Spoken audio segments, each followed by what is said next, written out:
Hello everyone, हम लोग आज क्लास 7 का हिस्ट्री पढ़ रहे हैं और हमारी बुक का नाम है exploring society India and beyond. Chapter number 5 we are looking of the history. The chapter name is the rise of empire. Now rise of empires, there can not be country without people, there is no kingdom without a country, there can not be country without, लोगों के बिना कोई country नहीं बन सकती, और there is no kingdom without a country. और अगर मैं बात करूं कि देयर इज नो किंगडम, कोई भी किंगडम नहीं बन सकती जब भी क्या हो, विदाउट कंट्री के बिना। ये किसने कहा है? ग्रेट अर्थशास्त्री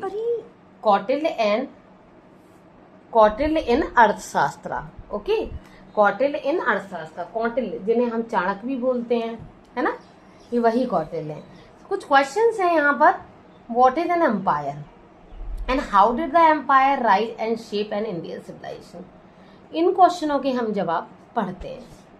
okay, these are the picture you are looking here now. King, horse and that soldiers, horseman. Look it. Now next come other page. We are going to start from here. Now, what is an empire? The word empire comes from the Latin imperium, which means supreme power. Empire हमारा जो word है Latin Imperium है, which उसका मतलब होता है supreme power. जो empire जिसे बोलते हैं उसका मतलब होता है सुप्रीम पावर होना। Simply but an empire is a collection smaller kingdom. Empire जो होती है वो कलेक्शन होती है छोटी छोटी स्मॉल किंगडम्स का और टेरिटरीज का, over which a powerful ruler or group of ruler exert power. जहाँ पर जिस टेरिटरीज में या किंगडम्स में पावरफुल रूलर या ग्रुप ऑफ रूलर अपनी पावर को एक्सर्ट करते हैं, often after waging war again the smaller kingdom, है ना। अब हम देखते हैं जैसे ही हम वॉर में विनर हो जाते हैं, हम अपनी किंगडम्स को इस्टेब्लिश करते हैं। The smaller territory still had their own ruler. छोटी छोटी टेरिटरी में खुद के ही रूलर्स होते हैं, but they were all tributaries. अब आप लोगों को मैं बताऊं ट्राइब्यूटरीज क्या होती है। जब हम तीन चीज़ों को जैसे कि 1, 2, 3 तो ट्राइब्यूटरी और डिस्ट्राइब्यूट में जब अलग अलग पार्ट में डिवाइड हो जाती है। Give me rough note, please. Tributaries. Tributaries you can read in that geography also and history also in the different subject.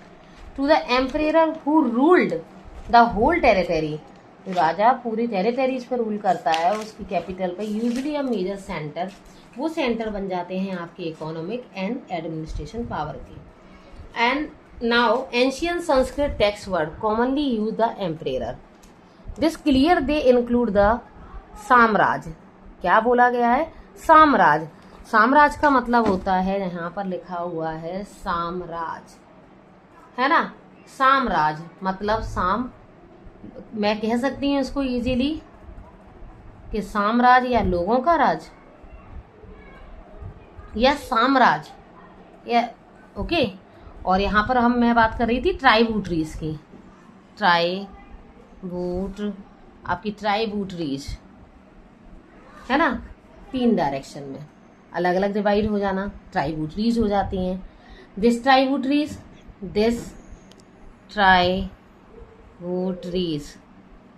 Different directions में डिवाइड हो जाना, this is called the distribute. साम्राज्य, as I already told you, Sanskrit text में क्या लिखा गया है? साम्राज्य। Okay, the lord of all. अगर मैं बात करूं lord of all, as I already told you, लोगों का राज, साम्राज्य। नेक्स्ट, सुप्रीम रूलर, जिसे हम क्या बोलते थे? आधिराज या ओवरलॉर्ड या राजाधिराज। अब जब भी साउथ की हिस्ट्री पढ़ते हैं वहां पर हमें देखने को मिलता है कि हाँ, वो अपने आप को अधिराज की उपाधि से रिकॉग्नाइज करवाते हैं। ओवरलॉर्ड मतलब हम सब लॉर्ड के सबसे ओवरलॉर्ड हैं, या राजा अधिराज। राजा अधिराज का मतलब होता है किंग ऑफ किंग्स, राजाओं के राजा, राजा अधिराज। Now the next, in Indian history full of the empire They rose the expanded and for a while declined and disappeared in the fact last empire that ruled the subcontinent. Existed less than the centuries. चलो हम थोड़ा सा ये पढ़ लेते हैं. Impact India evolution all level political, economic, social and culture. Feature of an empire. Number 1, maintain an army to keep the tributary. Army को maintain करना, अपनी ट्राइब्यूटरी स्टेट को मेंटेन करना, है ना, उस जगह को मेंटेन करके रखना. Secondary, design the maintain and administration system. ये भाई फीचर्स हैं एम्पायर के कि आपको आर्मी को मेंटेन करना है, आपको एडमिनिस्ट्रेशन सिस्टम को मेंटेन करना है, आपको मैनेज करना है वहाँ की टेरिटरी को, लोग कलेक्ट करना है टैक्स को, मेंटेन करना है लॉ और एंड ऑर्डर को. ये सारी चीज़ें भाई, एक राजा है लेकिन उसको इन सब चीज़ों को मेंटेन करना ही पड़ेगा.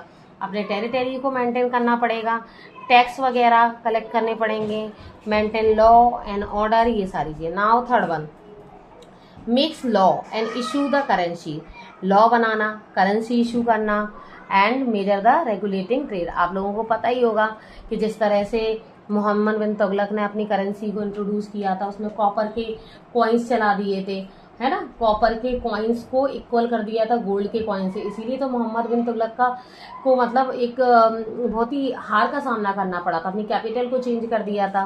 Now control and regulated access to resources, mines, forest, agriculture, producer and man power. ये सारी चीज़ों को कंट्रोल करना, एक्सेस करना, माइंस को, फॉरेस्ट को. Now fifth number point, encourage the art, literature, religions, school of thought and centre of learning. इन सारी चीज़ों को भी इनकरेज करना, आर्ट को इनकरेज करना. जैसे कि बात करी जाए अकबर का एडमिनिस्ट्रेशन सिस्टम बहुत अच्छा था, जहांगीर का आर्ट बहुत अच्छा था, और अगर मैं बात करूं शाहजहां की, उनका आर्किटेक्चर बहुत अच्छा था, है ना, जैसे कि हम लोग देख सकते हैं Taj Mahal is one of the example also. Now 6 number, maintain the communication. Communication को मेंटेन करना, नेटवर्क को बनाना, रोड, रिवर, सी, नेविगेशन, ये सारी चीज़ों को करना जिससे कि एक्सपोर्ट हो सके, and other infrastructure and administration, trade and people welfare. तो ये सारी चीज़ों को मेंटेन करना, रेगुलेट करना, इनकरेज करना, कंट्रोल करना, ये सब क्या होते थे? Feature of an empire. Feature of an empire, emperor exercised central authority over the empires, tributary and kings. तो ये सारे काम किसके होते थे? राजा के होते थे. जब उसको अपनी एम्पायर को चलाना है तो वो आर्मी भी देखेगा, एडमिनिस्ट्रेशन सिस्टम भी देखेगा, लॉ भी बनाएगा, कंट्रोल भी करेगा, इनकरेज भी करेगा और कम्युनिकेशन भी देखेगा. तो ये आपके आज फीचर्स ऑफ एन एम्पायर के थे. आई होप सो आप लोगों को समझ में आए हों. अगर समझ में आए हों तो like, share and subscribe more. Thank you.